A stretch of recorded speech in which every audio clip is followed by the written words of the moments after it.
agenda today. Senator Mitchell will lead us off with Senate File 3617. Senator Mitchell, welcome to the committee. Okay, this bill will be laid over for possible inclusion in the omnibus bill. Thank you, everybody, for being here tonight. I know it wasn't probably on your things to do earlier this week, so we appreciate your flexibility and your willingness to accommodate the hecticness of the Minnesota Senate. So thank you. Senator Abler says he's rather be nowhere else but here on the planet Earth, so duly noted. So Senator Mitchell, whenever you're ready, begin. Thank you, Mr. Chair. And I wasn't sure if this had to go to Education Finance as well. So if we could just double check it before whatever we move on this. This is Senate File 3617. And this is a bill to add into where we already have that school districts may include sexual abuse prevention. We are adding physical abuse to that and changing it to that this is something we do want all schools to be doing. And the reason behind that is because, especially if there is education at a young age on some of these issues, you know, as tragic as they are of physical and sexual abuse, children are more likely to know if something is going wrong at home, if they need to be reporting something to their school or advocating in some way. And that isn't something you want to wait for them to know until they're teenagers, for example. So there isn't a time element in this of like how many hours or anything else, just saying that this is something that we have to address. There are modules available within Minnesota, both for teachers and how they can integrate that, or showing kids a video, so there is flexibility in how that would be done. But just making sure that we are making sure our children also are able to have the best outcomes and have that education. Of course, I'm a foster parent as well. And, you know, sometimes kids don't even know that what is going on in their home is wrong, or that it's something that they can advance. With that said, I'm happy to talk more about it, but I will say, just on a personal note, this is one of the bills that is near and dear to my heart, because it came from a constituent, and not just a constituent, but a young person who brought it based out of experiences that she saw in her community. So I would like to request that we switch the order of the testifiers, because I think, hearing in her own words, and I've been nothing but impressed with Anura. She came to me as a 15-year-old, now 16-year-old. Still 15. Still 15. Oh my gosh, she must have a birthday coming up, because you were 15 last summer. She came to me last summer with this idea. I told her how to work with stakeholder groups. She did all the work bringing stakeholder groups together, ran a meeting on this, and this is something we have worked on since last summer. So I'm really, really proud to present her here tonight to testify. Welcome, Anura. When you're ready, identify yourself and make sure you sign in if it's up there. Good evening, Mr. Chair and members of the Senate Education Policy Committee. My name is Anura Venkat, a sophomore at Eastridge High School in Woodbury, and I'm the student who brought the idea for this bill to Senator Mitchell last year. However, my investment in the topic of child physical abuse prevention has existed since I was just 10 years old, and that's a result of my personal story. For about 10 years of my life, I witnessed someone very close to me endure being physically abused by her parent who suffered from mental illness. And as this child has grown older, I'm still seeing the lifelong implications on her mental and physical health. But while I was exposed to this terrible abuse, my upbringing was very different. My mom, despite all odds, championed the belief that children should be able to speak their mind, argue when they truly believe in something, and most importantly, have a voice. And that is the single most reason I'm the outspoken, determined person I am today. But let me be clear, this no longer can be just the exception, it needs to be the rule. Because the juxtaposition of my life, where I was able to speak my mind, to that of this child, where asking a simple question or making an honest mistake would result in physically threatening consequences, was absolutely terrifying. made me want to scream, tell someone, do something, but I didn't. Because without knowing any better, my mom and I were told two things. First, reporting the abuse would rip this child away from her parents, altering her life for the worse. And secondly, this was normal means of discipline in most Indian households. Now, as I grew older, I stopped waiting for a teacher, parent, or relative to tell me what was going on was wrong, and I started doing some research of my own, and I learned a few things I would like to share with you all today. First, contrary to popular belief, the first thing that happens when you report a case of child abuse is not most of the time family separation, but instead, Child Protection Services has the opportunity to devise a service plan that provides the family with resources meant to prevent future abuse. Meaning if I had reported the abuse I was witnessing, the victim's parent who was suffering from mental illness may have been able to seek out therapy or resources to prevent future abuse. But I had no idea. The second thing I learned was that while there is gray area when it comes to defining child physical abuse, what I was witnessing in that household surpassed any cultural norm. It was a household where a child couldn't be curious, innocent, or honest without putting them in harm's way, and should have gone reported. But again, I had absolutely no idea. And this brings me to the larger issue at hand, which is that if there is no education in schools to counter the misinformation witnesses and victims of child abuse are being told behind closed doors, the insanely low report rates of child abuse today will continue to stay that way. And according to the CDC, from the time we wake up in the morning to the time we go to bed at night, 5 children have already died due to child abuse in America. This isn't just an important issue, this is an extremely urgent one. At this point in time, states including Texas, Oklahoma, Indiana, Delaware, and New Jersey have all passed legislation to mandate child physical abuse education in schools. It is high time Minnesota does the same to shed light on an issue that has been constantly overlooked, so that maybe other children like the child I knew can have a chance at a better life that every child deserves. Thank you. Thank you, Ms. Venkat. You're mature beyond your years. Next up, Ms. Milliken.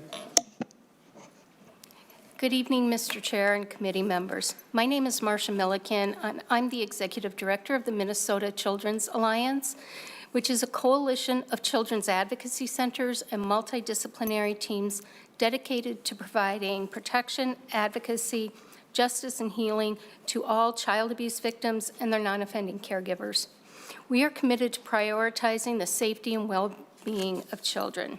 I'm here today to express my support for Senate File 3617, a pivotal initiative mandating the integration of child physical and sexual abuse prevention education into school health curricula. Child abuse is a harsh reality with lasting effects. Research tells us that 1 out of 10 children and youth will be a victim of sexual violence before turning 18. And 18% of children who are maltreated are also physically abused. To address these issues, our educational system must proactively provide students with tools to identify inappropriate and unsafe touches. Recently, the Minnesota Children's Alliance conducted a national study of child abuse prevention programs that are grounded in research-informed practices. The findings underscore the importance of the bill's key elements, that prevention needs to be multimodal, culturally inclusive, developmentally appropriate, and culturally sensitive. Recognizing child abuse prevention as an ongoing process, a multi-session curriculum becomes vital, reinforcing concepts over time for deeper understanding and retention. Prevention programs and body safety education not only raise awareness, but also foster vigilance among students, educators, and parents against potential abuse. Empowering the entire school community with information and resources enables them to recognize, report, and effectively prevent abuse. Age-appropriate education on personal boundaries and consent is crucial in preventing physical and sexual abuse. Teaching students to respect and communicate boundaries contributes to a safe and respectful learning environment.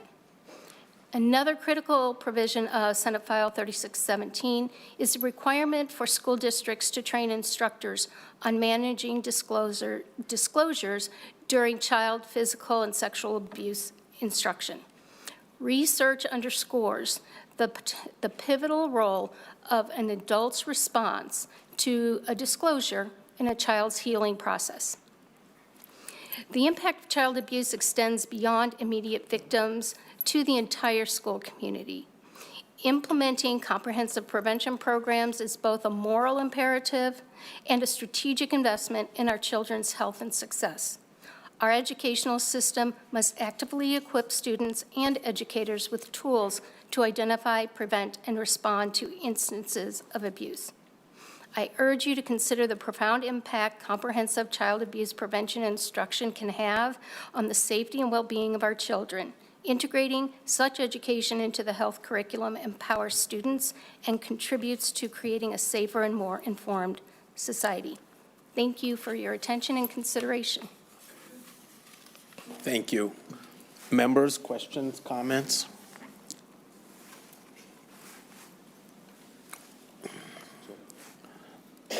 Senator Abler? I'm waiting for somebody else to volunteer. Senator Abler, you're up. Thank you.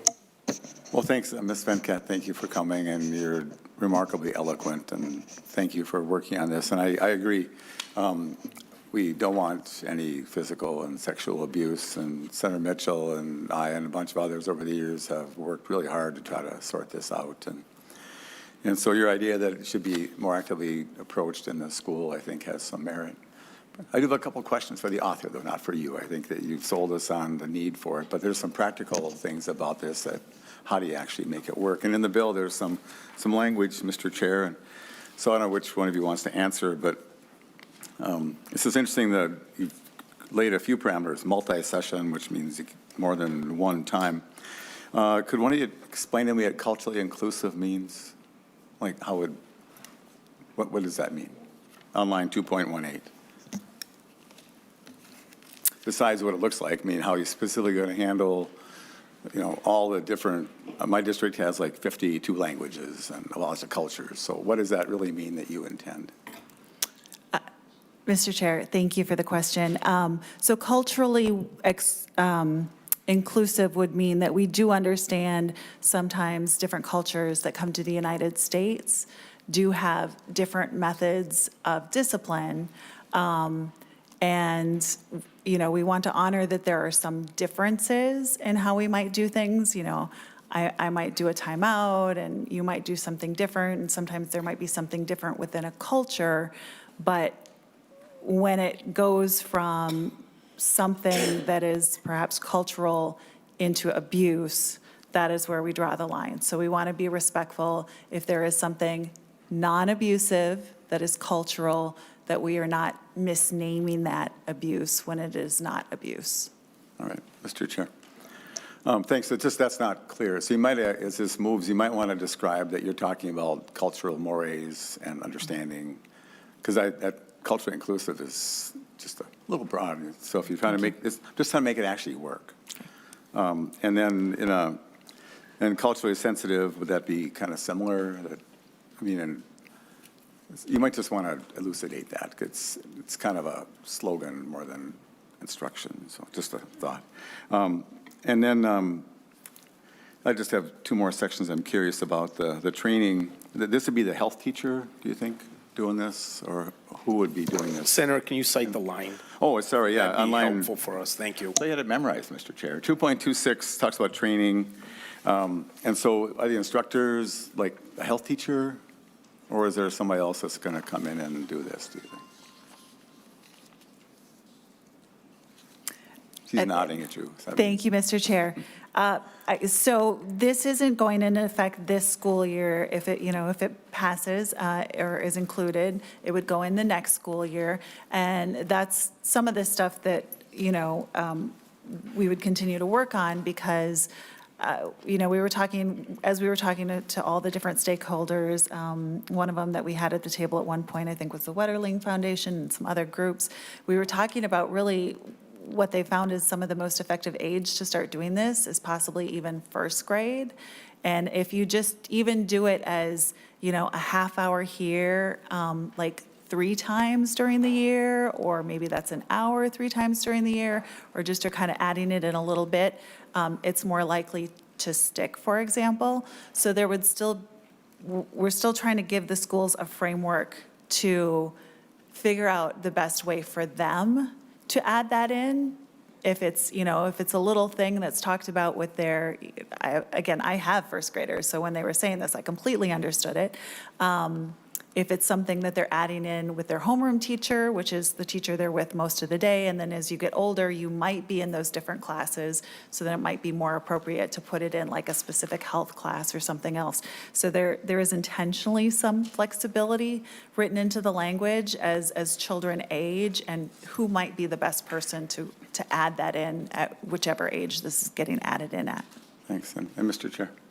And this is just all me reading this, thinking about it, so no one has coached me on this or anything, but so just you might want to, I know that districts like specificity, and so you might even suggest, is this move some language that do it how you want, but let's just see if we can raise the issue along age-appropriate ways or something. But so just as we've worked on the READ Act, I sat with my teachers, and they were very frustrated about needed 30 hours of training or something, and my district can afford to pay for 9. They said, we're not working for free for 21 hours, and I don't blame them. There's a bill that Senator May Quaid has that actually pays for that, which is awesome. So, but in terms of what training might be, and you know this as well as I mean, I like what you're doing, so I'm just not trying to hurt your bill to your, Ms. Venkat.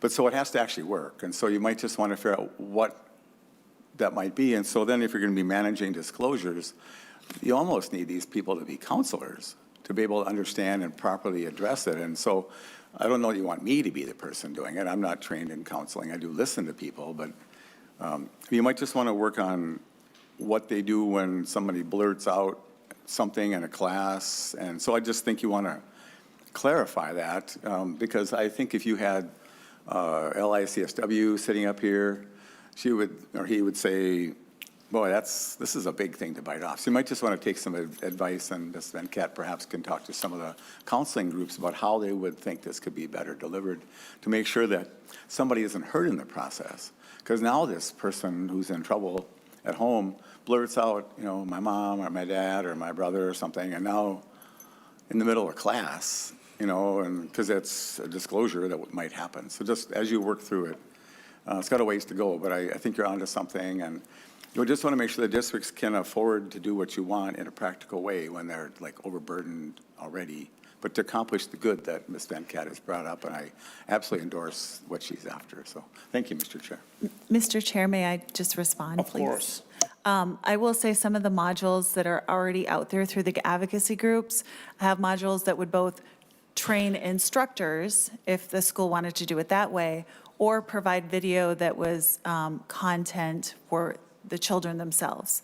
So depending on what the school wanted to do, they could either have the teachers learn and integrate it, or possibly use some of the training modules. So again, that would be a little bit of a reason for some flexibility, because there are ways to do it without having to have the teachers go to another course and things of that nature.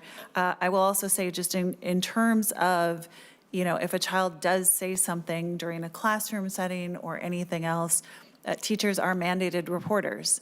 And that is actually a question, since I sit as the Senate lead for the Child Protection Task Force, that I have been talking to my schools about as I've been in them.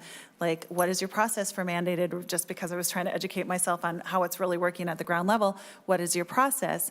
And they say that the teachers, at least where I am, do feel pretty well educated on mandated reporting and what they have to look for and what they have to report. And that if there's something, that the principals will sometimes sit down with them and help work through those reports.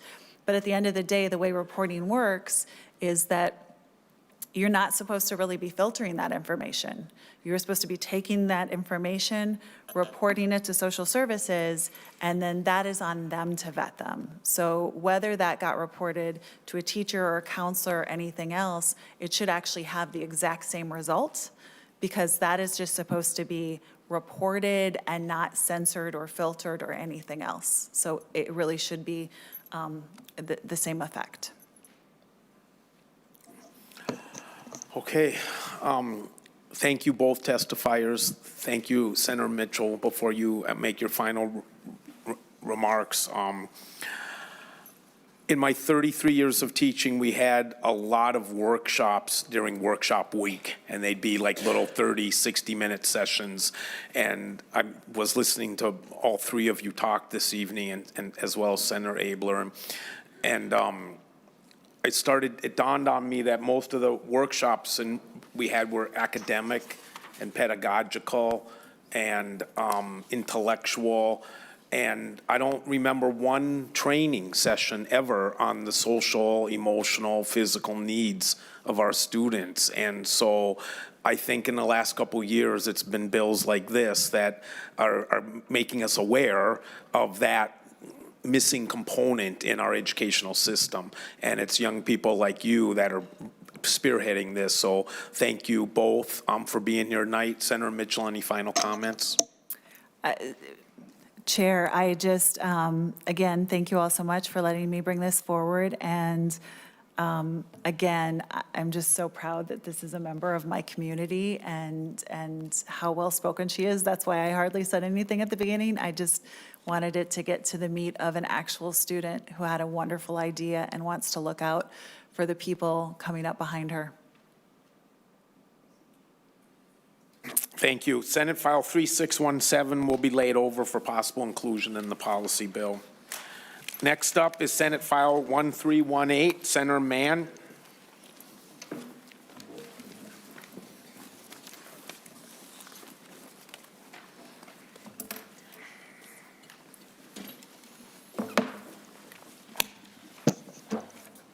And Senator, I see you have the A3 amendment. I do, Mr. Chair. A4.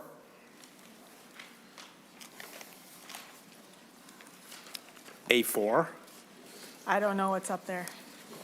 The A4 is. I think it's in your A3. packet. It's just wrong here. But Okay. I put the A4s in there. I put that. It's the A4, Okay. right? Yes, sir. Thank you. Well, Dana screwed up.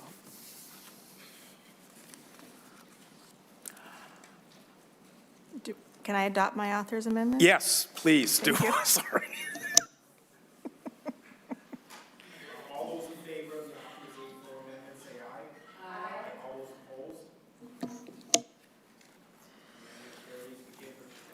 Thank you, Mr. Chair, members. In front of you is Senate File 1318, otherwise known as the Education Support Professionals ESP Bill of Rights. The goal of 1318 is to improve the learning environment in Minnesota schools by reducing staff turnover and encouraging non-licensed educators to build their skills and experience to even better serve our kids. When we do this successfully, we build a teacher pipeline to get more qualified teachers into our schools. ESPs are our school bus drivers, our nutrition workers, the paraprofessionals, the janitorial staff, the clerical staff. They are our tutors, our translators, our hall monitors, and they are the ones who care for our children who have special needs. And they are also the lowest paid workers in the school. You can walk down the street to McDonald's and get paid more to work there than in our schools, transporting, feeding, and helping educate our children. ESPs typically need to work a second or third job just to make ends meet. And I will also note that ESPs are typically the most racially diverse group of workers in the building. The policy piece of this bill, which are in the amendment, are twofold. Lines, well, I think my lines changed now, but the first part is that a paraprofessional representative must be consulted in the creation and planning of paraprofessional training.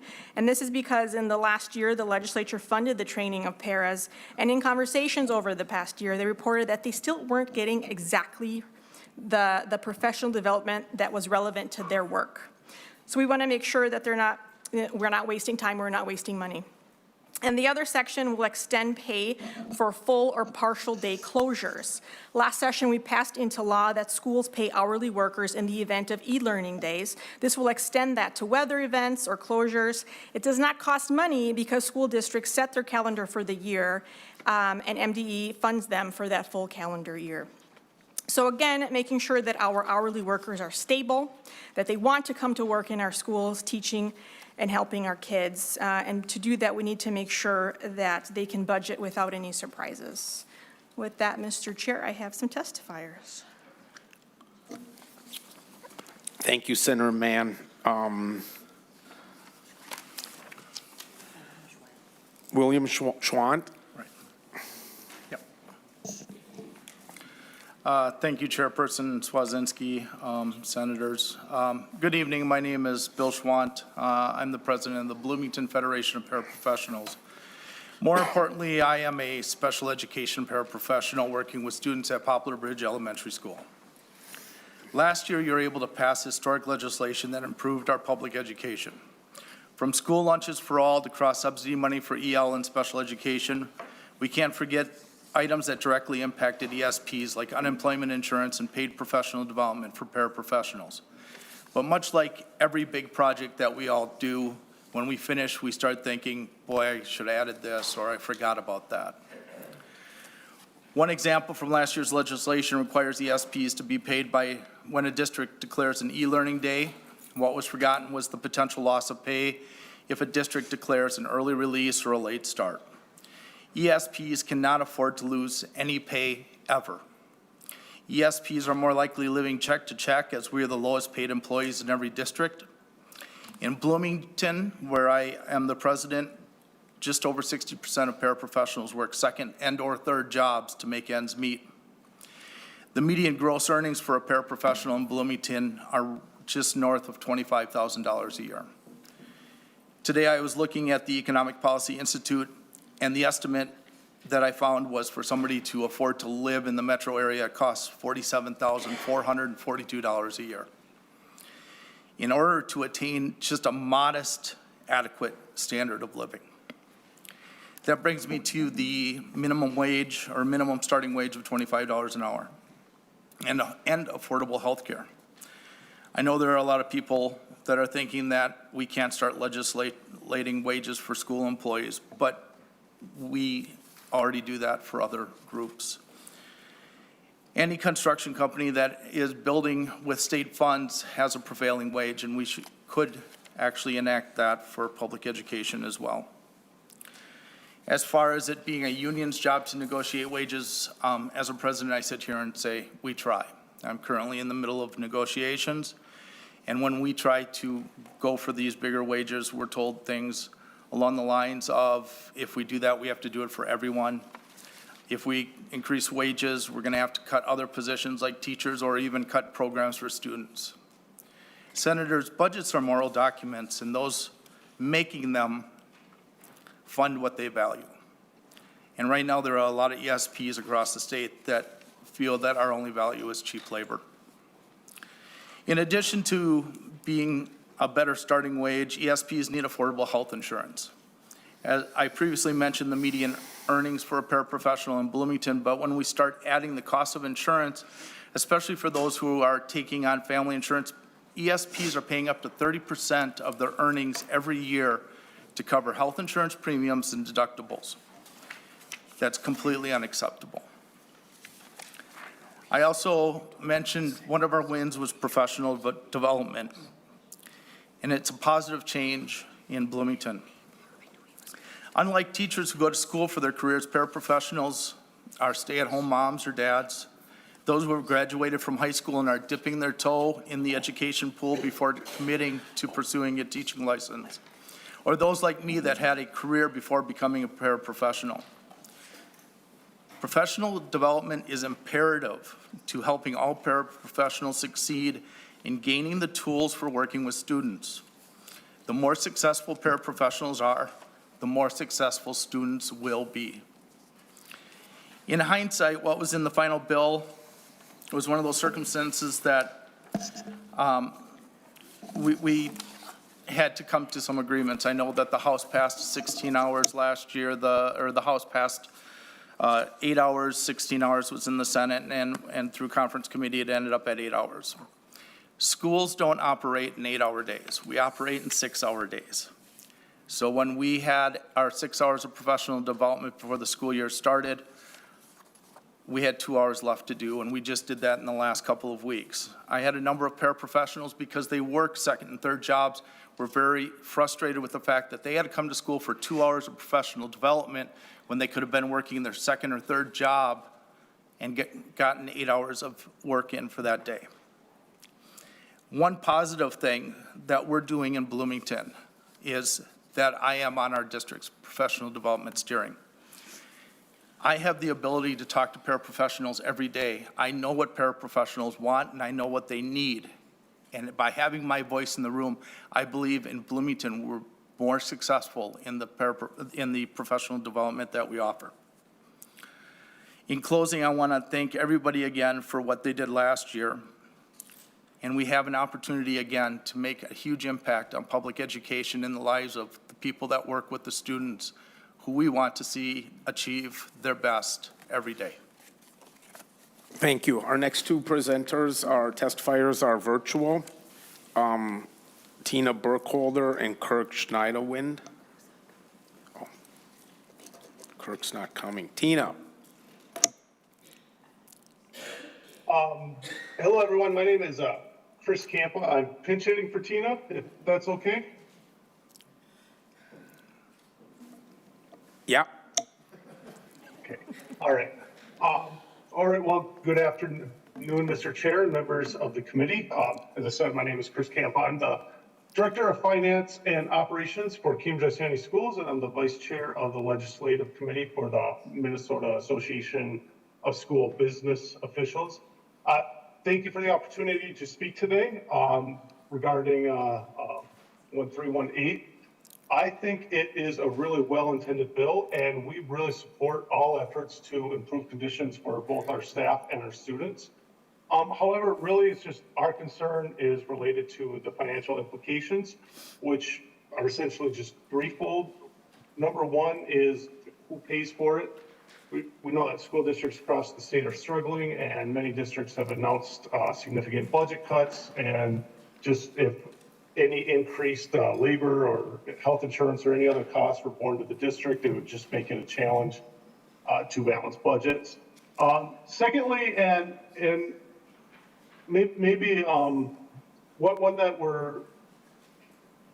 we think is equally important is, what are the consequences for this across the entire wage scale? Will employees making $25 an hour be content at their current wages, or will they demand increases as well? And I don't know the answer to that.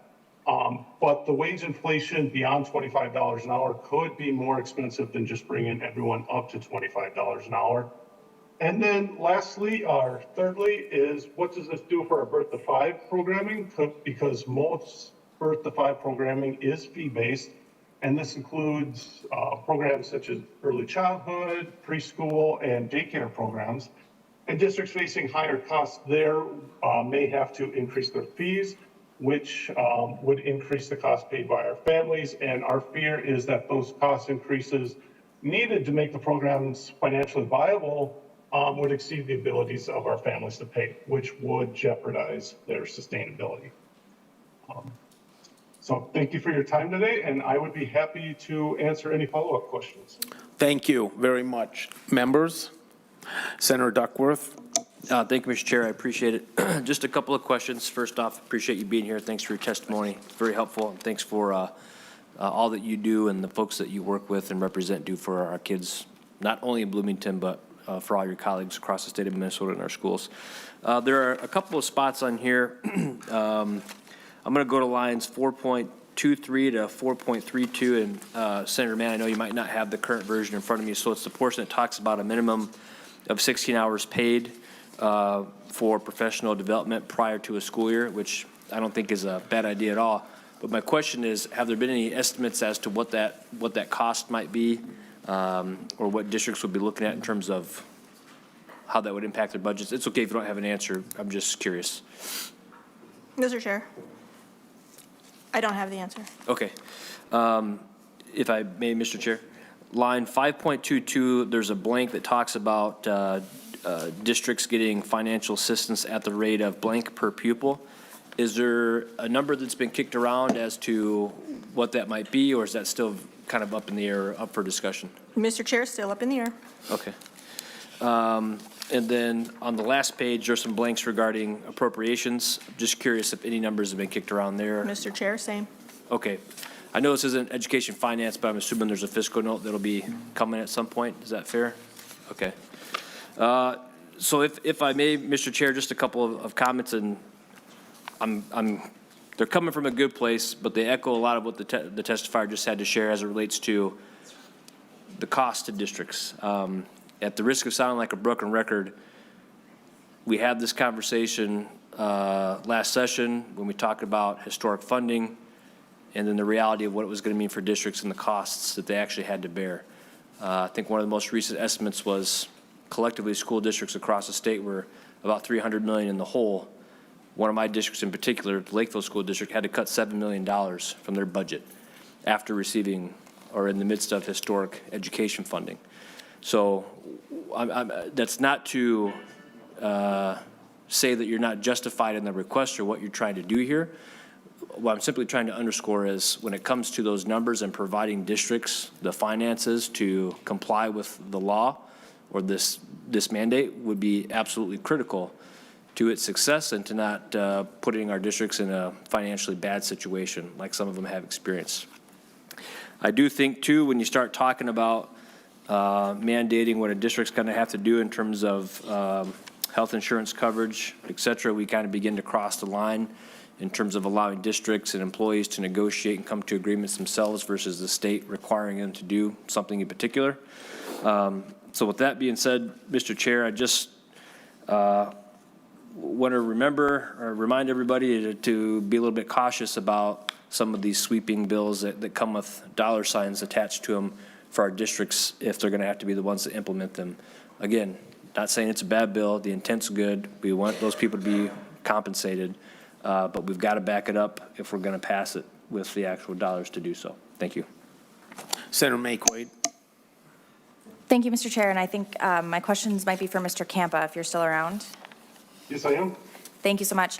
Can you tell me, on average, about how much it costs to hire and train a special education paraprofessional in a school district? And you can use mine as an example. I'm ISD 196. Estimate, you don't have to give me the exact figure. The cost of hire and train, so this isn't just like their wages for the year. This Correct.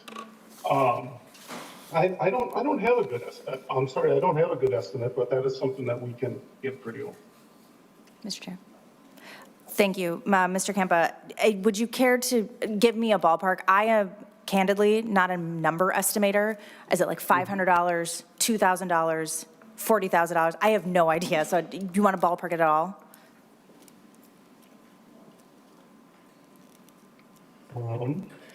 Well,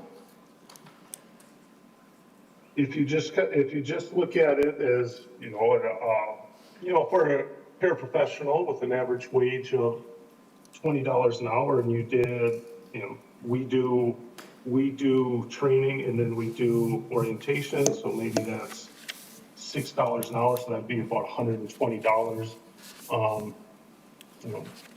Hiring, that'd be tough for me to put a number on that right now. I mean, we're always posting and active in the market for those positions.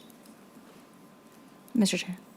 Thank you, Mr. Campa. I think this is would be a really helpful number. And the reason why I think it would be helpful is what I'm hearing from the testifier and from Senator Mann is that one of the reasons we have shortages in this area, in particular when it comes to special education, is because of the lack of wages and benefits. And so if we are looking at, somebody who is working with students in special educations, which includes legal requirements for paperwork and training, but they're not making as much as they could be making, at McDonald's, which Senator Mann mentioned, or Starbucks. They are not having health insurance or any of these things.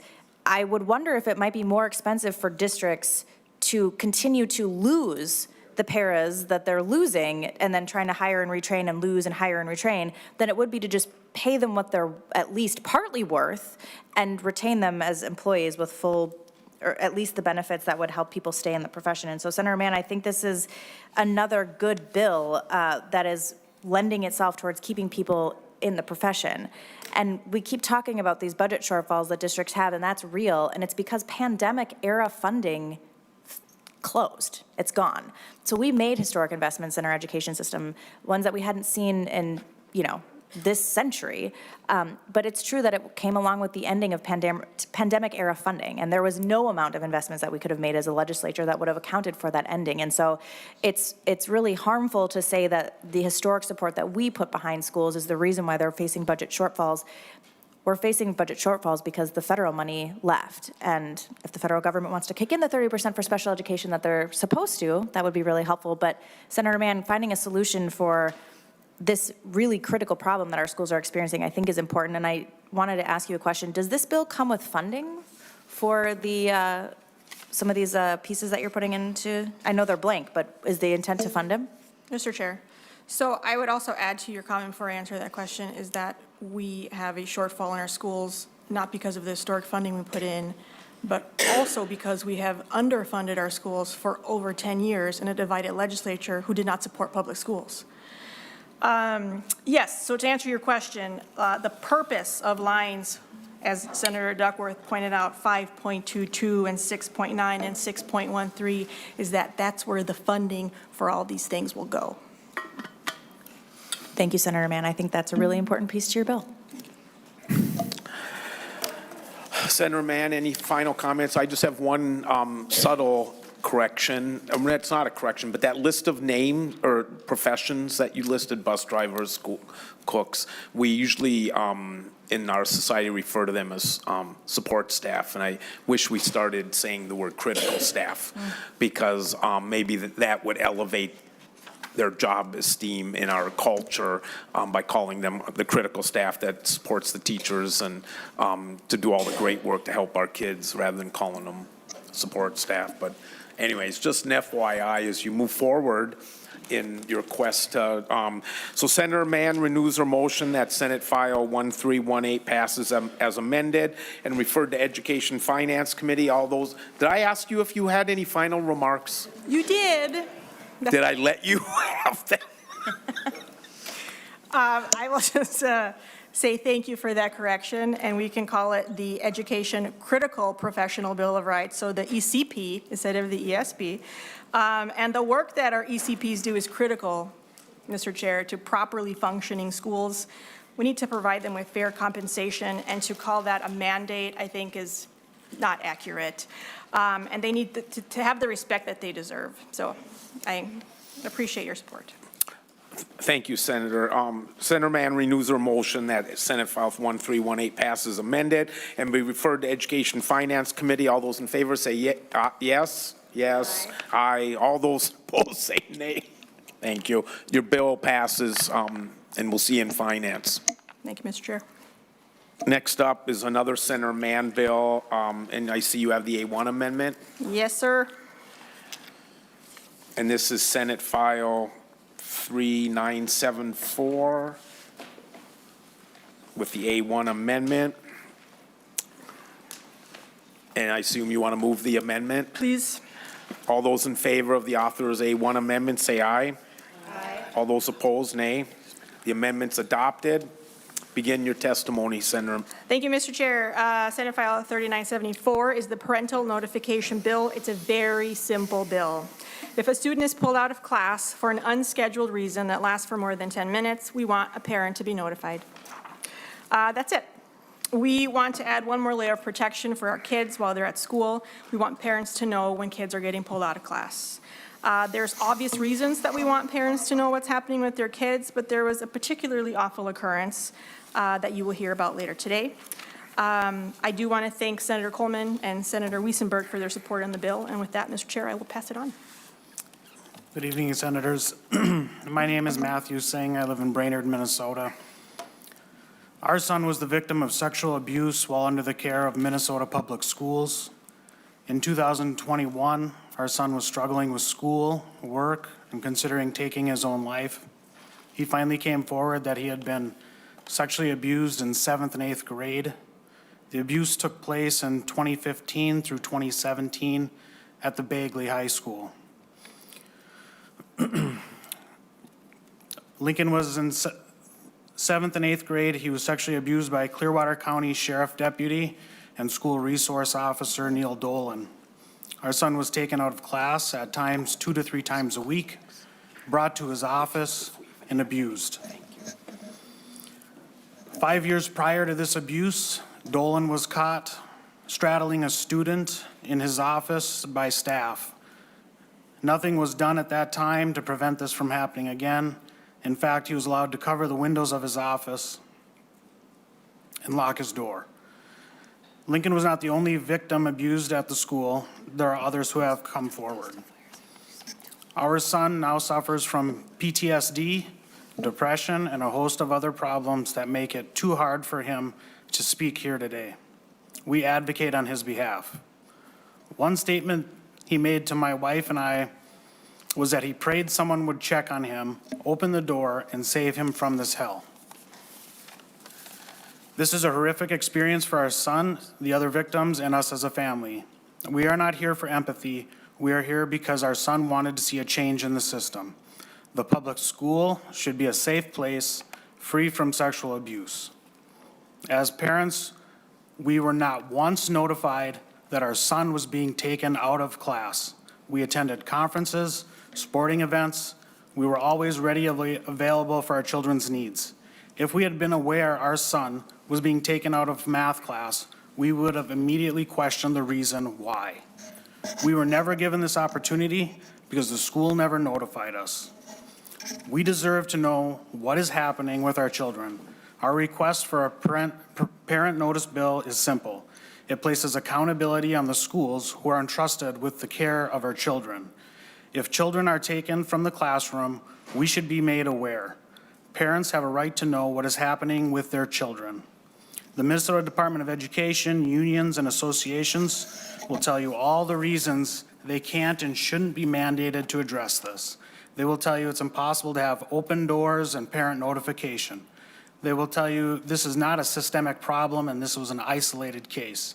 They are wrong. Our ask is not for our benefit. We have already lived the hell with our son and all the effects abuse can cause.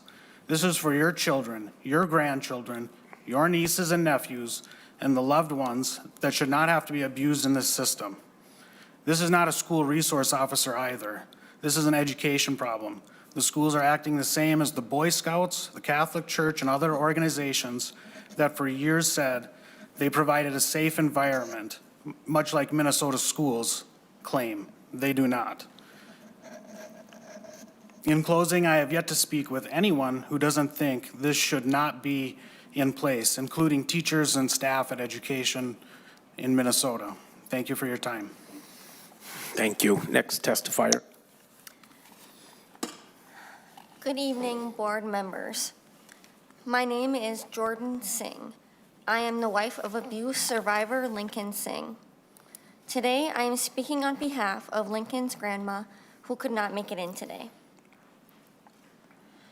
Lincoln's story, his abuse, trauma, and mental anguish are very personal.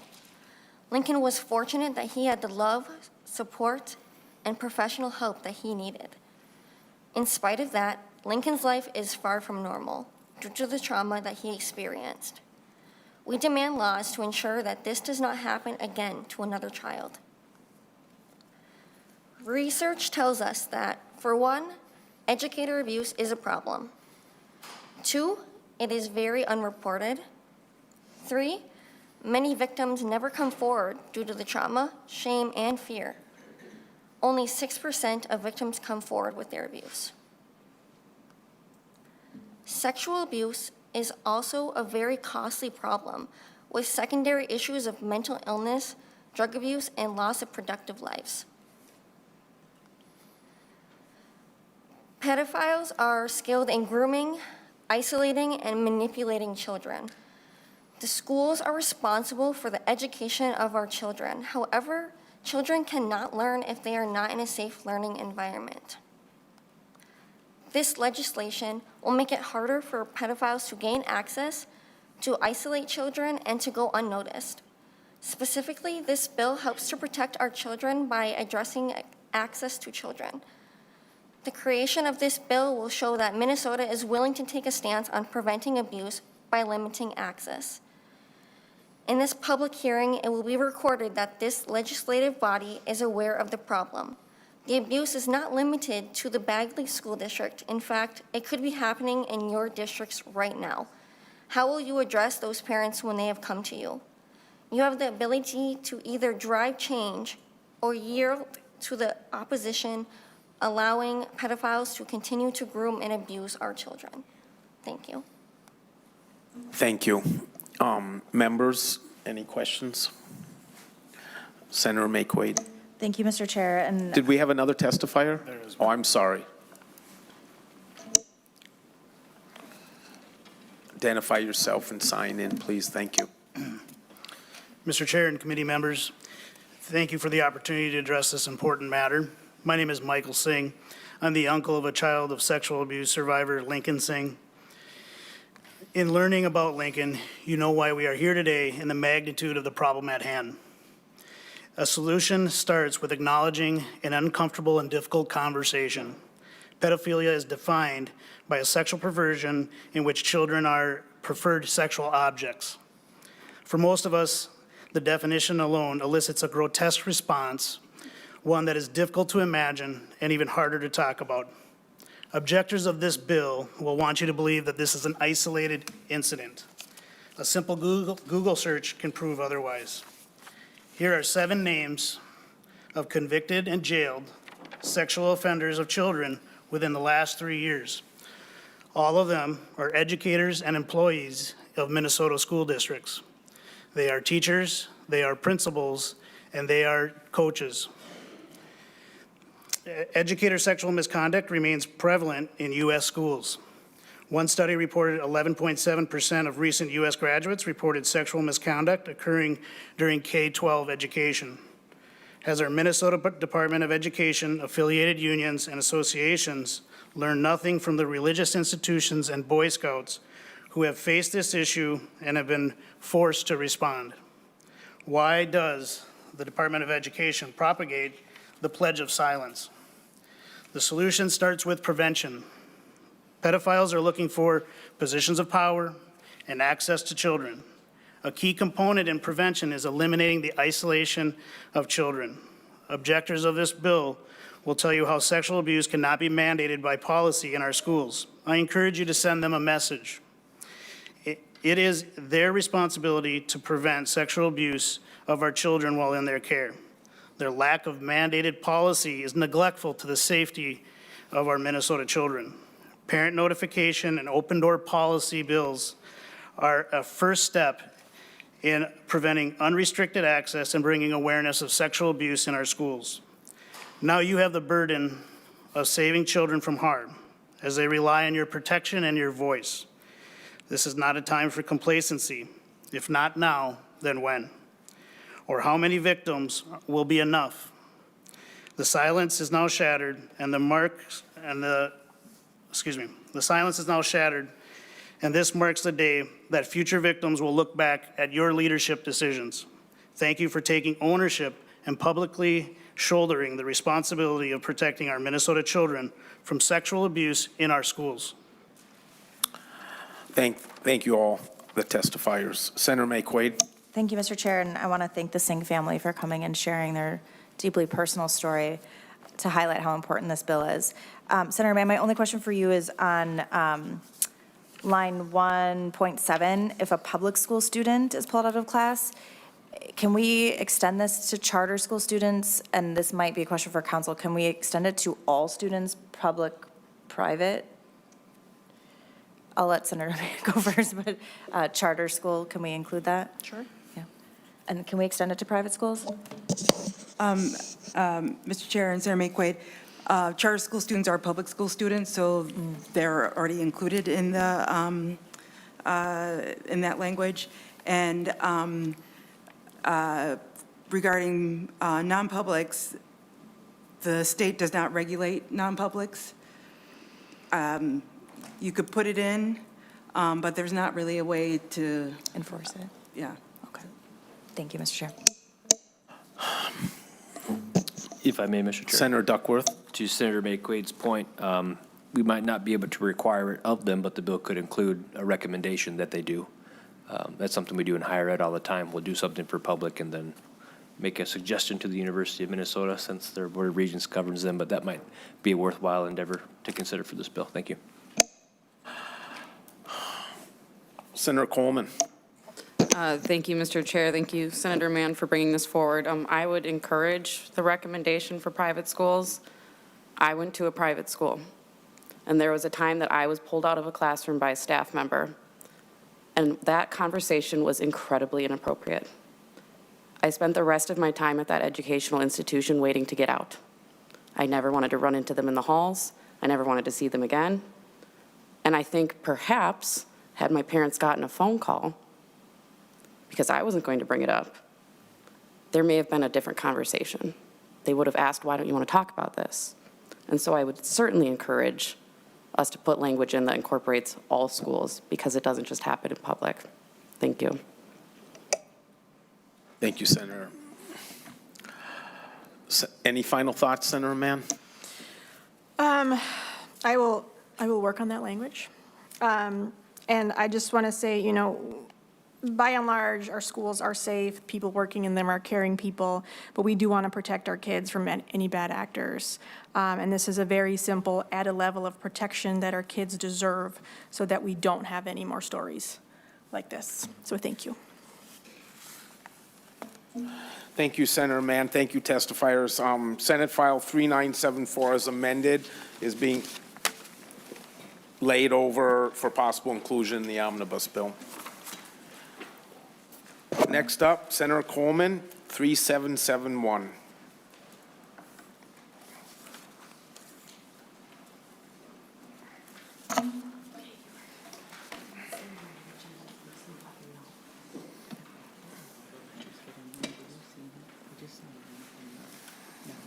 Just the one. Okay, great. Mr. Chair, I do have somebody with me that I did not notice was on the agenda, so I just want to point that out. Great. Whenever you're ready, Senator. Thank you, Mr. Chair and members. Senate File 3771 is a very straightforward bill requiring that the Minnesota State High School League provide school coaches education and resources on eating disorder prevention. Eating disorders impact a lot of people, and 95% of the time, unfortunately, they start between the ages of 12 and 25 years old. They're more common than all of us think, and they are deadly. This legislation would do a lot for Minnesota's young athletes, and it would help coaches to be more informed and more aware of common practices for what they are recommending and encouraging their athletes to do or not to do. Like I said, very straightforward. I don't want to take up too much time, but I do have Lisa Radzik, Executive Director of Withall, an organization that works on eating disorder prevention. And I would like to point out, too, that you'll notice in your packets there's a letter of support from the National Alliance on Mental Illness. Thank you, and begin and identify yourself for the record and make sure you sign in. Thank you, Chair Wodzinski, members of the committee. My name is Lisa Radzik. I'm the Executive Director of Withall. And I want to thank Senator Coleman for her leadership on this issue.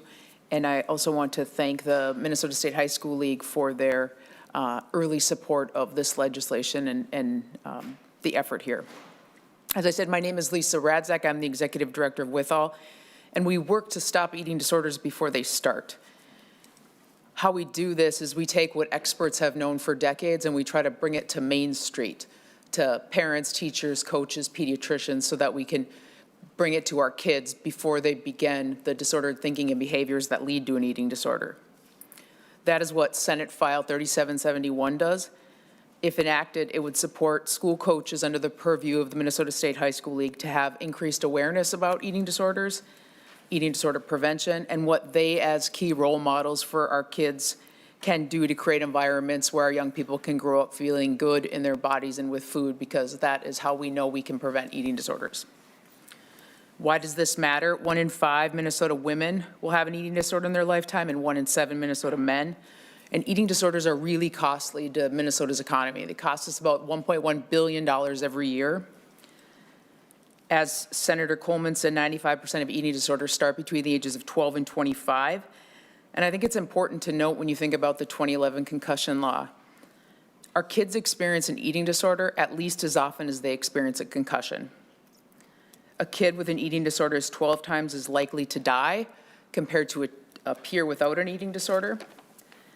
And on top of that, everything I just said, on top of that are subclinical eating disorders, which include things like vaping to lose weight or supplements to bulk up.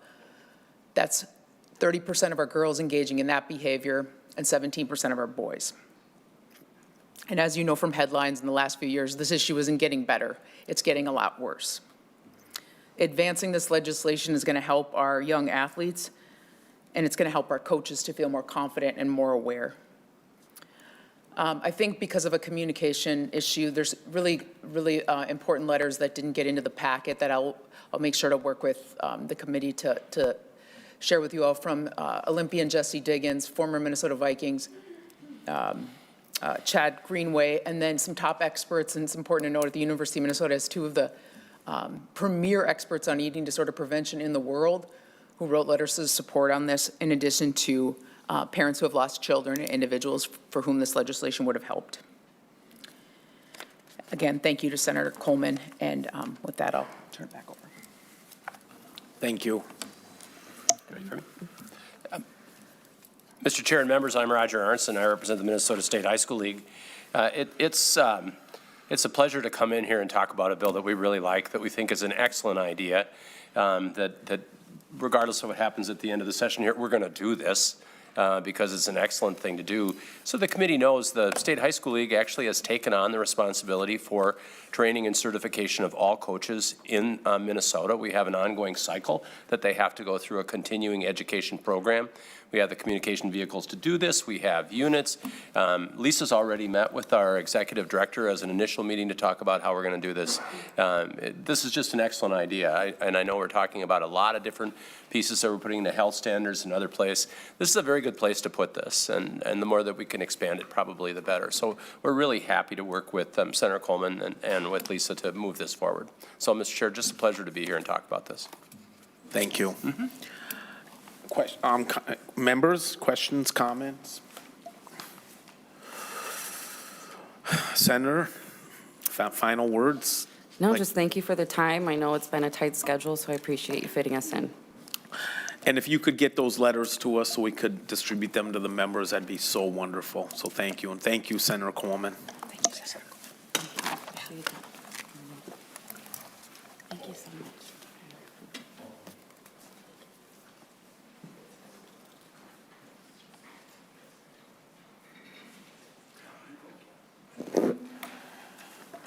Senator Kunesh, the next 3 bills are yours.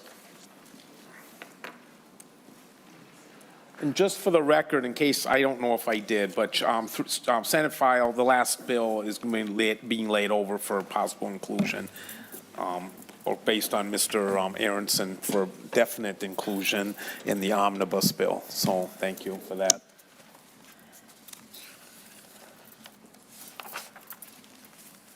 Senator Kunesh, whenever you're ready, we'll begin with Senate File 3731. And this will be laid over for possible inclusion in the omnibus bill. Thank you, Mr. Chair.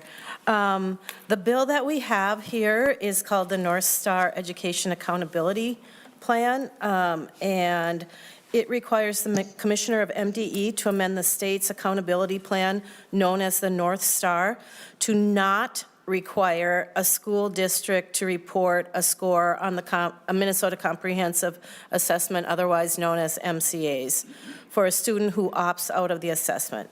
Students that opt out of the assessment must not be included in the student groups used to calculate the district or the school's achievement rates. Currently, many students who may opt out are not required to take the statewide MCAs. This bill will ensure that a non-passing score is not logged by the school districts for students that opt out, so that the students' reported achievement rates based on standardized testing are not inaccurately published as worse than they are. So this is something that I actually feel really strong about. As you know, I was a teacher of 25 years, and at least 15 of those years, I was the testing coordinator in the elementary school that I taught at. And every year, as the school district, as our school ramped up for testing, it became a very stressful,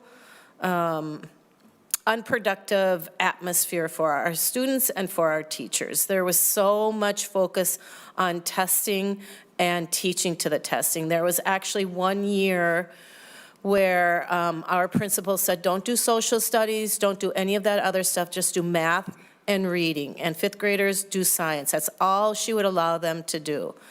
The incredible amount of testing that occurs for our students, I feel really has sapped a lot of the love of learning, and for teachers, the love of teaching. When teachers have to do pre-test and post-test with every class that they have, their curricular assessments, MCAs, often schools have 3 times a year MAP testing as well, which is another computerized testing system. The fifth graders have to do science, math, and reading in their fifth grade classroom on top of this MAP testing, and our EL students have their own set of testing. So as we move closer to spring, and we're now getting close to that MCA period, the stress and the strain on students and teachers is building and building and building. And we do see the effect that it has on their mental health, their self-esteem, so many different things. And so as time has gone by, more and more parents have opted out on these tests, recognizing that, number one, we take them in the spring, we don't get the scores till the fall. A lot has changed in those 3 months of summer. And so this bill would make sure that the schools that have those levels or have those students that opt out, that they're 0 score, because if they don't take the test, it becomes a 0. And so we have a number of really excellent testifiers here, and I don't know which of you is which, so I'm going to let you introduce yourself and begin with the chair's permission. When you're ready, identify yourself, make sure you sign in, and thanks for coming tonight. Sure, I'll go first. Good evening, Mr. Chair, committee members. My name is Dr. Eric Melby. I'm the superintendent of the Bloomington Public Schools, and I appreciate the opportunity to testify on behalf of the Minnesota School Boards Association on Senate File 3731. Senator did a good job of kicking it off, I think. I would point out that, in speaking as the Bloomington superintendent, that the way the scores are figured impacts staff morale. Low North Star accountability proficiency scores due to students opting out of the MCA test can negatively impact staff morale. Our dedicated teachers and staff work incredibly hard to ensure student success, so when scores are driven down by students who do not participate, it creates an inaccurate perception of staff effectiveness and can lead to discouragement. Number 2, public perception, of course. Public perception of our school's academic performance is skewed when low MCA proficiency scores are presented publicly, especially without considering the opt-out rates.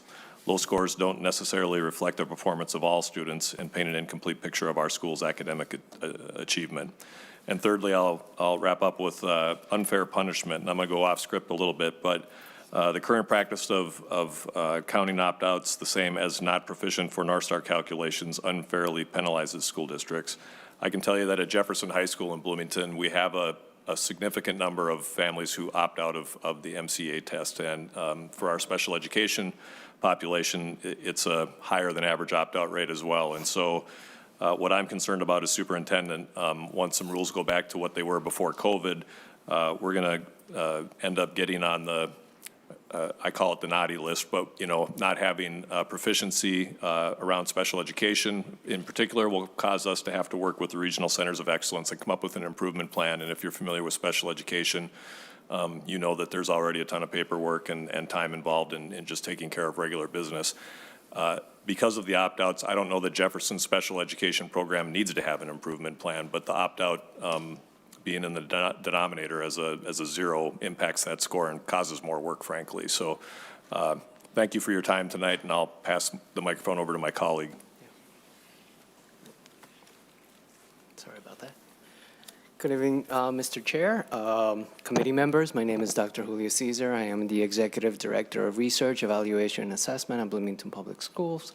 And here tonight, I'm here to testify on behalf of the Minnesota School Board Association, Senate File 3731. As you are now aware, Minnesota's accountability system includes all students enrolled at least half of an academic year in the North Star academic achievement calculation for the purpose of school accountability, even those who opt out of testing. Unfortunately, this disadvantages schools with high opt-out rates. This discrepancy is evident at the high school level.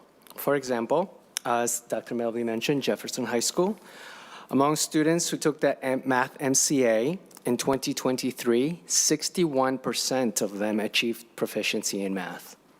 This is nearly double the state's high school math proficiency rate of 36%. However, the reported North Star academic achievement rate for this high school specifically was 29%, reflecting a significant difference of 32 percentage points in math. Similarly, in reading, our achievement rate for this high school was 54% in 2023, and the North Star academic achievement rate that was reported was 29%. That is 25 points difference. Further complicating matters, opt-out rates have risen dramatically in the last few years, exceeding 50% of Bloomington high schools in 2021 and over 40% in the last couple of years. Similarly, our sister districts, St. Louis Park was at 25% opt-out rate for last year, and Lakeville was at 37% opt-out rate. We conducted an analysis of the MCA opt-out data, and it showed that controlling for GPA, our white students were more likely to opt out than our students of color, both in reading and in math. School districts' academic achievement rates should not reflect poorly on the reported academic achievement indicator in the North Star accountability system when students do not participate in testing. It misrepresents achievement. Therefore, we do ask the Commissioner of Education to amend the state's accountability plan and provide another option to meet the ESSA requirement for states to address non-participation. Thank you for your time and attention. Thank you. I think we have one more testifier. Mr. Chairman, Senators, my name is David Heisted. I was the Executive Director of Research, Evaluation, and Assessment in Minneapolis for 15 years, and then spent my last 10 years of my career in Bloomington doing the same work. Over that 25 years, I sat on many accountability task forces and worked with the legislature on making the system as fair as possible. Right now, our situation is that the MCAs do serve an important measurement purpose towards identifying which students have mastered the academic standards. However, many educators, parents, and students have raised concern about their effectiveness in driving instruction. So the tests are really designed as an accountability tool, and many parents and teachers feel that it's not really helping students learn. There are other assessments, as mentioned by the chair, that that do give more information to teachers about improving instruction. The MCAs are not as helpful in that regard. It will, if this legislation is passed, it will be incumbent upon the MDA, the Minnesota Department of Education, to work vigorously with the federal accountability system to get other options so that we mitigate this punishment on schools that have high opt-out rates. What we want is an accurate accountability system. And right now, as mentioned by Superintendent Melby, certain schools are on the list, not because of their performance, but because of opt-out standards. We would all be glad to take questions at this time. Who does? One more testifier, I believe.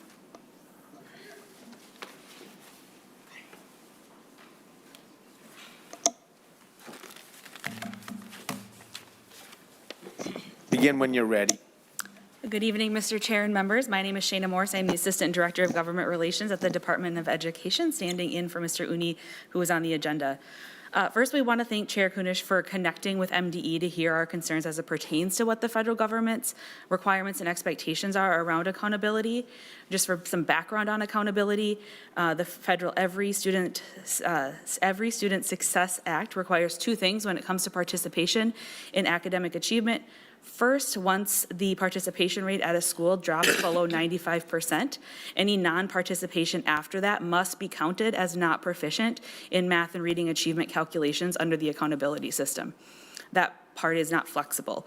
Second, the federal government requires that states must do something else in their accountability calculations or identifications to address non-participation.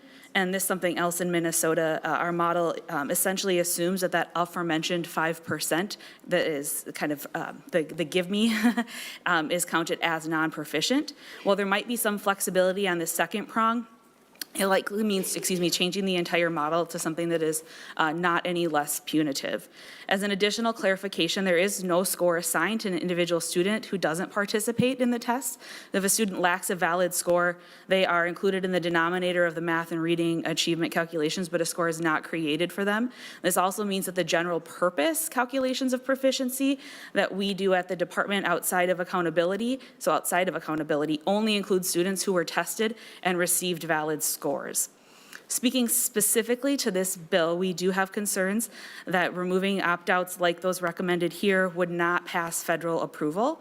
Based on our conversations and interactions with the U.S. Department of Education and what we've seen so far from other states' efforts, our federal partners have made it clear that under federal law, assessment reporting and calculations must include non-participation. In general, the U.S. Department of Education does take test participation very seriously, and across administrations has tended not to grant states any leeway on this point. Several states have tried over the years to get some more flexibility in the space, and we're not aware of any that have succeeded.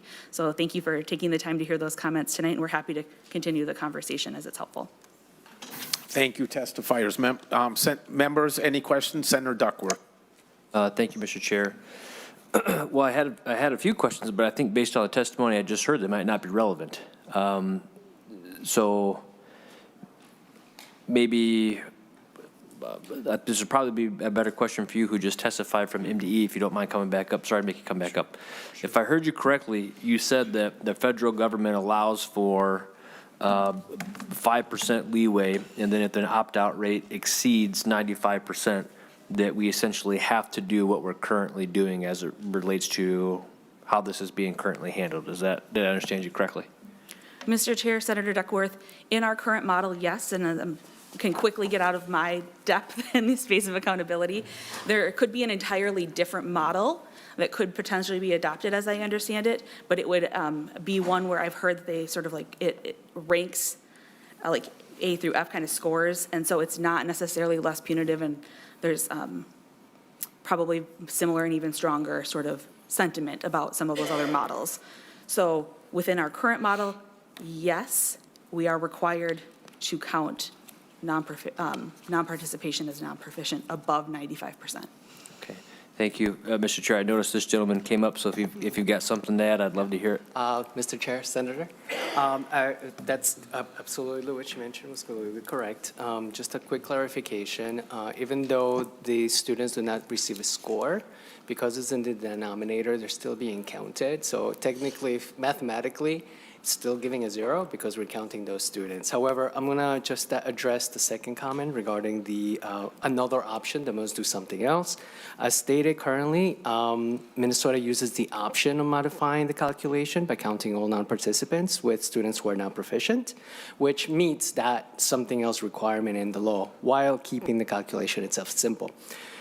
The goal for that was minimizing the number of schools being identified for support. However, due to COVID-19, the high number of unforeseen opt-outs, that goal is no longer being met.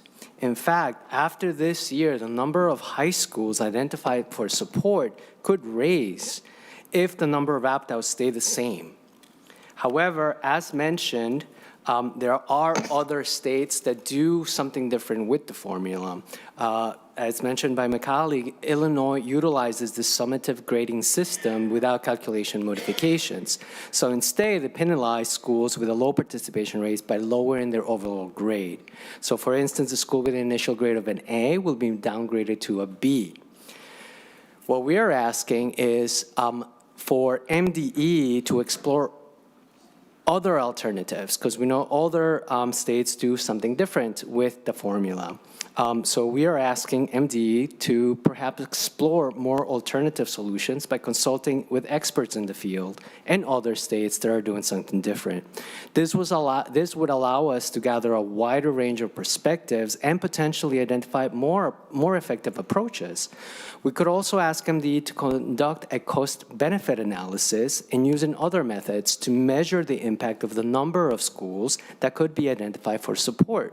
Again, the current process worked well prior to COVID-19, but the unforeseen of opt-outs due to the pandemic no longer support the continued use of this process, as shown by the 32-point difference in math proficiency being from the actual to the reported for our high school. Lastly, we have to go back to what the purpose of the MCAs were. The purpose was to measure academic achievement, to provide key information about students' mastery of standards, and to identify schools where many students are struggling to achieve proficiency on state tests, providing a reasonable starting point of identification. The current process does not and will not accurately identify schools for support. For a school that may not need this support, such as ours, an improvement plan, as Dr. Melby mentioned, as our high school will now, if our opt-out rates stay the same, our high school that was over 62% proficiency rate will be identified for support. Now, again, we totally understand that this process worked very, very well before COVID-19. Due to COVID-19 and the high opt-out rates, it does not longer work as it was intended to. And what we are asking is for alternative options. Mr. Chair, if I may.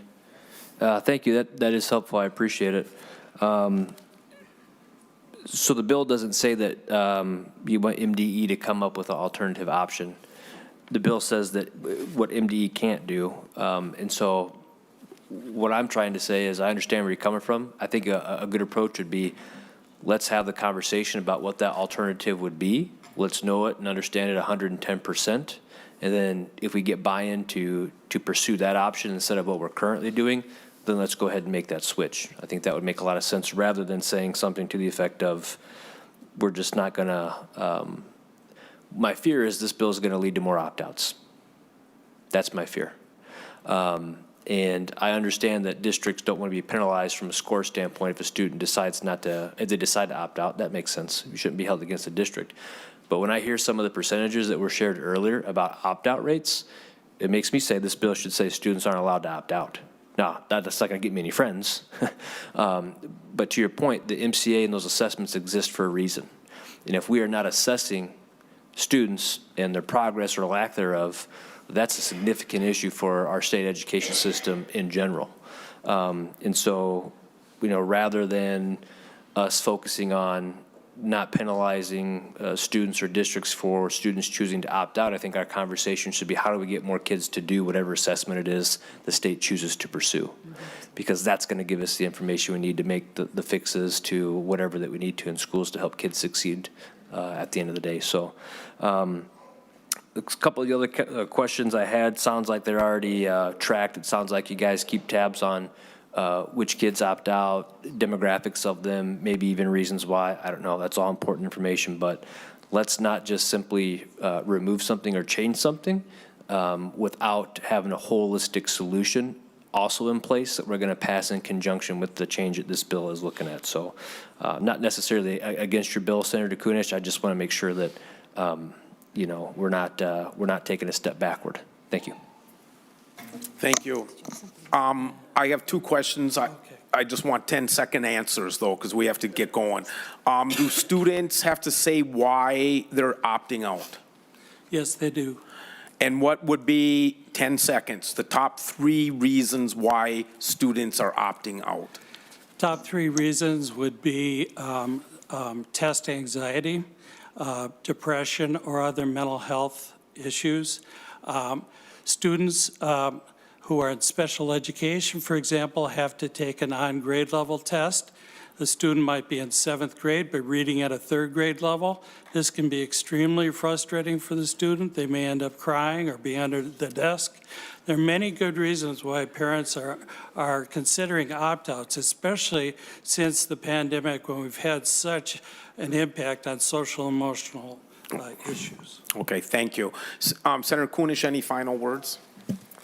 No, but thank you for hearing this, and thank you for these experts coming in to explain it. I can give you, 2 handfuls of incidences where this has had a really emotional, physical side effect, negative on students, where extra bright kids are curled up in a ball on their chair sobbing because they just don't know the answer and they're paralyzed. And when we try to help them or anything, it comes down to they have to take it, they have to do it, we can't help them, those sort of things. And so if this starts that conversation, then I think it's a success. So thank you. Senator Kunesh moves her bill, Senate File 3771, to be laid over for possible inclusion in the omnibus bill. All those in favor say aye. Aye. All those opposed? Ayes have it. Next up, Senator Kunesh, is 4545. You have an amendment to the bill. Thank you. I'm sorry, what was Do you that? have an amendment to 4545? Let's see.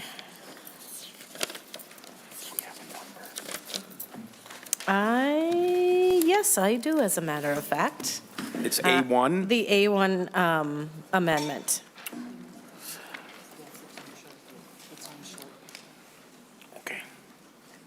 It just says, notwithstanding Minnesota rules, beginning April 1st, 2024, Metropolitan Library Service Agency may employ an executive director who does not hold a master's degree, and that's the amendment.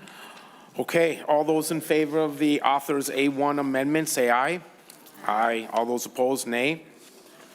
Okay, Senator Kunesh, begin with your testimony, and the testifiers, when you do come up, or you're already up, but when you do start speaking, identify yourself and make sure you sign up, and just 25 minutes. So thank you for acknowledging that. Altogether 25 minutes, not per person. Okay. I think you get librarians talking, man, you can't get them to stop. So members, I have in front of you Senate File 4545. This was brought to me by members of the Metropolitan Library Service Agency, more commonly known as MELSA. MELSA is one of 12 regional library systems in Minnesota, and like other regional library systems, MELSA provides training, education, and programming for metro library regions. However, unlike other regional library systems, MELSA does not manage libraries, and I think that's an important point. It does not manage libraries. That responsibility is left to each metro county and their library directors. Because of this key difference, the executive leadership of MELSA requires a different skill set. MELSA is currently working to hire a new executive director and is committed to recruiting a talented and diverse pool of candidates.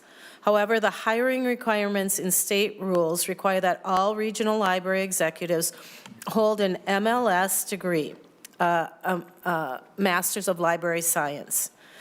As the MELSA director does not run libraries, MELSA requests to be exempted from this rule in order to attract a larger and a more diverse pool of applicants to the position.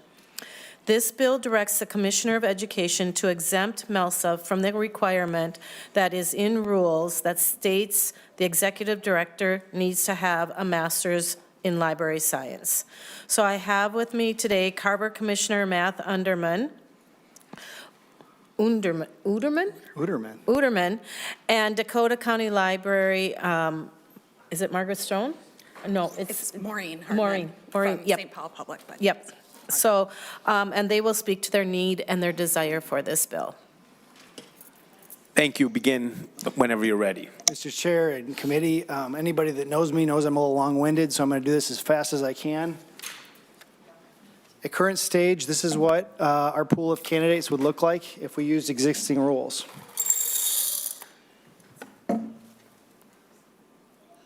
What we're proposing is that our candidate pool would look like this.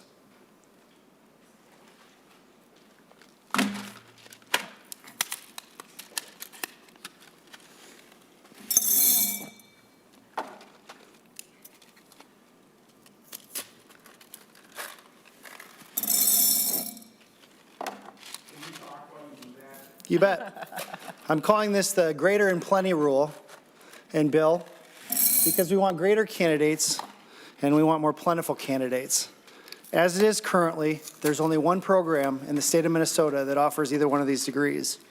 It's come to our attention that about 95% of those degree holders look like me, and about 75% of the state is white people.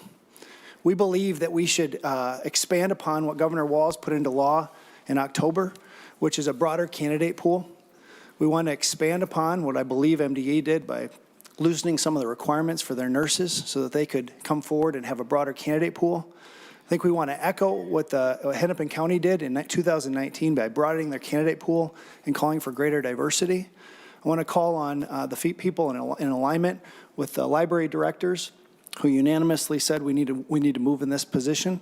And across the 7 commissioners and the person from St. Paul Public Libraries that have said we need to broaden the candidate pool. In this instance, we have very few people that are applying. And my goal is that as the chair of MELSA, that we have at least 12 qualified candidates. And when I said that, there was a gasp in the room. And they said there's no way we're going to get 12 qualified candidates with the current requirements. And so if we were to do what we're proposing by lifting that requirement, making it strongly preferred, we would have a broader candidate pool and giving people more opportunities. I look at the people here today, and I see a number of people that at some point in the future may be qualified to be the MELSA executive director. But based on our current requirements, they would not be able to. And I look no further than the person to my right, somebody who spent a whole lot of time in the library system, has a lot of lived experience that we need to honor. But because she doesn't have that MLIS degree, because she was raising children and grandchildren and she's pursuing other careers, she didn't have $36,000 to pursue this degree, so she would be precluded from applying for that, but she would make a quality MELSA executive director. That's my testimony. Thank you. Thank you. Oh, sorry.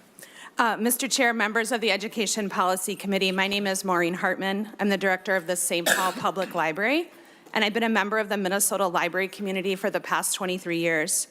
Thank you for the opportunity to testify today in support of Senate File 4545, a bill that allows regional library systems in Minnesota to decide for themselves the best education and experience background in hiring their executive director. This bill does not remove those with a master's in library science degree from applying or from being selected for the role. Rather, it broadens and diversifies the hiring process so that regional libraries can decide for themselves the most important educational background for their system. The opportunities and challenges facing Minnesota libraries and its leaders in the next years are significant. These include evolving our services to meet the changing needs of our communities, navigating challenges to the books in our collection, ensuring digital connectivity for every one of our residents, managing escalating e-book costs, and working with others on public safety challenges. We must do everything we can to ensure that public libraries in our state have as much diversity of thinking and lived experiences as possible in order to increase the impact of library services on the communities that need and rely on our services the most. The Minnesota workforce is changing.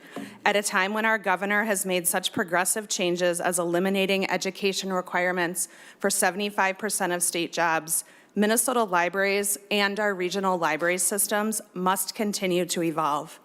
Libraries will always have librarians. When we require that all our leaders in public libraries have the MLS degree, we miss opportunities to bring new thinking to our field. Despite 20 years of excellent diversity recruitment work at the national level, 86% of MLS holders are white.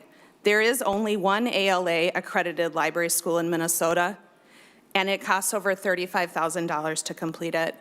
My library degree brought me a lot of things, and I am so grateful for it. But the degree itself did not bring me the leadership skills to be an effective library director. That came from experience, further learning, and plenty of mistakes. Excellent library leaders, a goal we all share, can be found outside of libraries. Thank you for your time today and your consideration of Senate File 4545. Thank you. And our last testifier, I do believe, is virtual. Good evening, members of the committee. I am in Virginia, Minnesota, and my name is Jody Carlson-Grabanowski.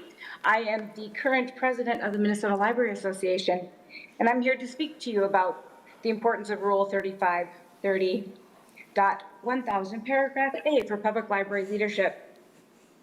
And just, I am a degreed librarian. I have had my degree for almost 30 years. And yes, there's been lots of changes. This master's degree, mine was an MLIS, so they have changed through time. So I have a master's of library and information science. And this has given me a foundation and understanding of how libraries work, everything from ILS, which is the integrated library systems, to maintaining collections, which includes ordering for the communities that I have served. I was fortunate it's been in the last 6 months, I was part of a hiring committee.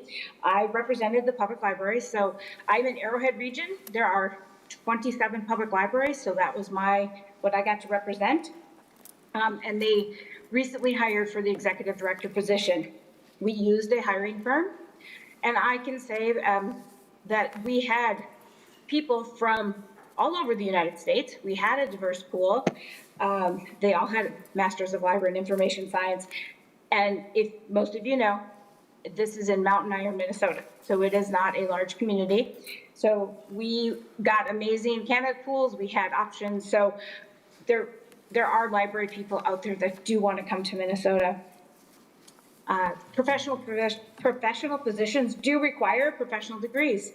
The master's degree from an accredited program assures that we libraries have a shared vocabulary, a shared understanding of how libraries work, and a shared goal of providing the best library services to our population, as well as the skill to define best library services and population. Public libraries and library services agencies are not NGOs, or are they businesses? From the outside of our profession, it is hard to know what skills are needed to do the job with excellence. And that is why Library Association accredited programs produce library professionals. The 12 regional public library systems have been designated by the Minnesota Department of Education, and 6 of those are federated regions that also are in the same form as MELSA. It gets very complicated in the state of Minnesota. Through the cooperation, shared services, and reciprocal agreements, regional public libraries provide users with access to a wide range of public library services and resources within our region and statewide. In addition, the 12 regional library chief administrative officers work together to discuss commonalities among systems, identify potential collaborations, and work towards statewide goals. In order to do that, the Chief Administrative Officer must have a solid foundation of the nature of public library services in Minnesota. The Minnesota Library Association's vision for Minnesota libraries is to thrive now and into the future. Minnesota libraries do better when we all do better. And for Minnesota public libraries to thrive together, we need a Chief Administrative Officer of all regional public libraries to have both practical experience in public library administration and theoretical and foundation knowledge attained through their Master's in Library Science degree program.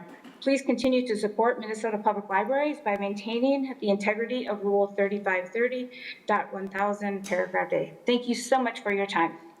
Thank you. And I understand we have one more speaker. If you could make it as quick as possible, we'd appreciate that. And if we do not have any questions when the testifiers are done, it's not because we're not interested. It was because you were so thorough in your presentation. You've left us speechless. Mr. Chair, member Shana Morris, Assistant Director of Government Relations at the Department of Education, and I guess the unenviable task of raising some concerns after someone who brought candy. But by way of background, MDE's State Library Services works with public and school libraries across the state to support their lifelong learning objectives, as well as administer various funding streams and support the libraries overall. As part of that work, we've been charged with promulgating the rule that's in front of you today and in question.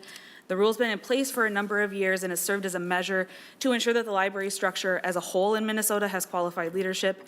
The degrees that you've heard about here not only include fundamentals on working in a library like cataloging, information system design, research method, but also includes education on the history and theories of library sciences, institutional management, and information behavior, things we think are really essential to preserving the role that libraries play in our communities today. Libraries are not like businesses, they're not like other public administration areas, and we believe the individuals leading in that space need to have a commitment to the profession and a demonstrated understanding of the library sciences space. This is why it is commonplace to require these degrees and roles across the United States. If there is a desire from the community to reassess what's been promulgated in these rules, I think we do have the opportunity through the rulemaking process to look at this deeply and holistically. We are certainly sympathetic to the desire to expand the candidate pool and open the door to more diverse candidates, and be happy to consult with the board on their recruitment efforts and work with the legislature to talk about ways to create more diversity in these degree programs. Stemming from their request for a waiver, which we were not able to provide legally, we are in the process of setting up a meeting to learn more and talk with their board members so that we can continue the conversation and support them through the process. I'd also like to mention that there are some state and federal funding streams associated with this and reporting structures that include a validation step around having this particular degree with a librarian that's at the helm. Given that the rule in question has been around so long and we have these associated processes in place and they've been there again for many years, I just think we want to ensure that there's no unintended consequences. And so would ask for some more time to delve more deeply into the issue and understand it more thoroughly. We really want to be a partner in this and support the regional library systems, all of them, in making sure that they can fulfill their obligations and responsibility to maximize cooperation and shared services for their member libraries. Thank you. Thank you. Unless the member has something they have to say because it's imperative to our planet's existence. Mr. Chair, I Senator promise Coleman. it's important. I just want to thank you. I'm a co-author in this bill. I just wanted to give a quick shout out to my future successor, not the commissioner here, but to somebody who's had a library card since they've been 1 week old. They're at every bonding tour stop. They're at every meeting. They are incredibly well behaved, and that is Tenley Uterman. She's the 4-year-old with sparkly hair in the audience. So well done, Commissioner, on raising that one. Thank you. Thank you. That's yours back there? That's mine. She's waiting for the candy? Nope. It's all for you. Yeah, she's been very well behaved, I must admit. Okay. Any final comments, Senator? I just want to say that, like my world is library world. And I support the librarians and the people that do this work in the best way. But sometimes we have to make a change and we have to create opportunities for diversity and opportunity for people to grow in their profession. I was a library media specialist for 15 years. I worked as a reference library in a public library for about 4 years. I'm a state legislator, and I could not apply for this job. I couldn't the way that it is because I don't hold that advanced degree. I wasn't able to afford that degree. I didn't have the time to put myself through that degree. And there are people out there that have the life experiences, have the professional experiences. They just don't have this very expensive, and yes, it's advanced, and perhaps it makes you think in different ways and broader, but that shouldn't hold a person back from an opportunity that where they could really use their skills and their passion for libraries and directing libraries. And so I would ask that you would support this bill. Thank you, Senator. Senate File 4545 is amended, as amended, is laid over for possible inclusion in the omnibus bill. And finally, Senator Kunesh, we have Senate File 4106. Please move your bill to pass and refer to Education Finance. Thank you, Mr. Chair. I move Senate File 4106. This bill requires the School Trust Land Endowment Fund to appropriate funds to participating schools and our American Indian schools that have been in session for at least 9 months.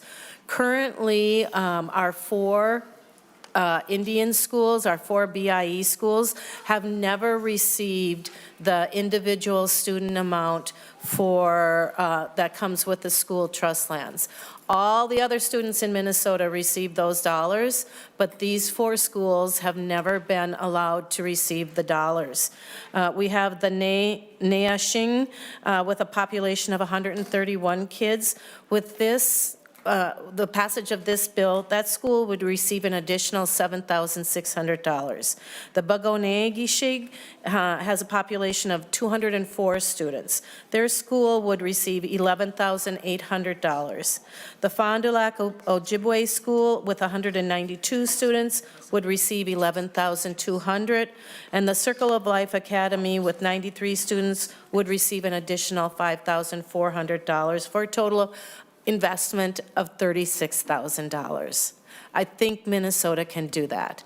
We went and we visited one of these schools this summer, and we saw the incredible work that they are doing, but we also saw that there were areas that they could really use those additional resources. And so this bill would, as I said, would require the School Trust Land Endowment Fund to appropriate those funds. The appropriation will continue to be based on a school's adjusted average daily membership during the preceding year, and funds may not be paid to the districts or American schools, Indian schools for pupils who pay tuition to the district or school. And so, Mr. Chair, my hope is that we can extend this additional resource to these schools and make sure that every single student in Minnesota has that endowment, has the ability to draw those dollars down. And just one other thing that I want to point out is that much of those school trust lands are within Indian reservations, and they do not receive a penny of it. So if there has been any mineral rights, if there has been any timber harvested, any of those license for hunting, fishing, ATV, whatever it is, they have not received any of this money, even though all of those dollars have been pulled out of the lands that their nation holds. Thank you, Senator. We have 2 testifiers.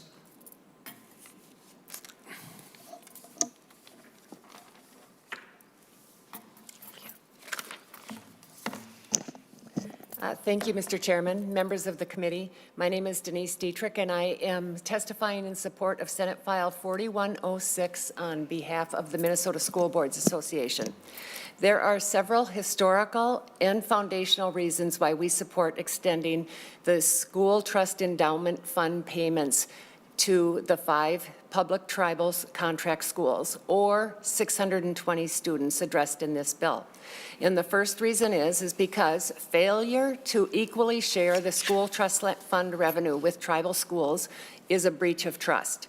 Second, the founding fathers of our country established the permanent school fund, trust fund, with public schools and students as the beneficiaries. The 620 students addressed in this bill are part of the Minnesota's student population, and they should be included in the payments. This helps right a wrong. These 4 schools are considered public schools, and the students should be the beneficiaries of their own trust fund. This revenue will help the 4 schools improve facilities, hire qualified teachers, improve educational outcomes, and reduce disparities in educational opportunities. And then lastly, in my research, I called the state of Utah, which I have long called the gold star in school trust lands management, and their permanent school fund revenue is distributed to public tribal schools as well. So thank you for your time, and I would be happy to answer any questions. Thank you. Our last testifier for the evening is virtual. Yes, anin Ogabewa Sekwe Indigenous Kazga Sakasquajame Kag and Dunjaba Gamasquawako Kag and Dayan Nupaming and Daya. Good evening, Chair Swedinsky and Ranking Minority Member Coleman and the rest of the Senate Education Policy Committee. Miigwech, thank you for the opportunity today to be heard regarding Senate File 4106. I'm Lori Harper, the Director of Education for Leech Lake Band of Ojibwe and the Chairperson for the Tribal Nations Education Committee. Leech Lake Nation is located in north central Minnesota and shares land with the counties of Beltrami, Cass, Hubbard, and Itasca. I'm here this evening to express the Leech Lake Band of Ojibwe's support, as well as the Tribal Nations Education Committee support of Senate File 4106, School Endowment Fund Apportionment Amendment. The School Endowment Fund, as it is referred to by the Minnesota Department of Education, or the Permanent School Fund, as it is titled on the Minnesota DNR websites, is a trust fund created by the Minnesota Constitution, Article 11, Section 8, and designated as a long-term source of revenue for public schools. The fund consists of A, the proceeds of lands granted by the United States for the use of schools within each township, B, the proceeds derived from swamp lands granted to the state, C, all cash and investments credited to the Permanent School Fund and to the Swampland Fund, and D, all cash and investments credited to the Internal Improvement Land Fund and the lands therein. Lands that benefit the Permanent School Fund are known as school trust lands. Proceeds from school trust lands are generated through mining royalties, timber sales, land sales, and various leases. 92% of the remaining trust land surface acres are located in the northern part of Minnesota. Statewide, there are 2.5 million acres of school trust land surface. The total acreage in the Beltrami, Cass, Hubbard, and Itasca counties is 534,650 acres, or 23.06% of that trust land is located on or near the Leech Lake Reservation and in our ceded territories. The Leech Lake Band of Ojibwe and the TNEC support Senate File 4106 and School Endowment Fund Apportionment Amendment proposed language to be more inclusive that reads line 1.9 and participating schools and American Indian schools as defined in section 124D.73 and line 1.11 participating school and American Indian schools. Miigwech. Thank you. Thank you. Testifiers, members, dying question? Okay. Senator Kunesh, any closing remarks? No, I was reminded this afternoon that this is a bill that I've been working on since I joined the legislature. For over 7 years, I have been trying to get these students into the equation of receiving these dollars. And I think we have finally gotten to the point and to the place where we'll be able to do that. And so I would appreciate all of your support. Wopila Tonka. Thank you. Senator Kunesh renews her motion. All those in favor, say aye. Aye. All those opposed, nay. The bill's is being referred to Education Finance. Okay, thank you, audience, for being here tonight and for attending, and drive safe. It's dark. And anyways, members, we will be, we'll be meeting on Monday. Normal schedule. What about Monday? 12:30. What? We're gonna have the delete all omnibus amendment. We'll see you on Monday. We're adjourned.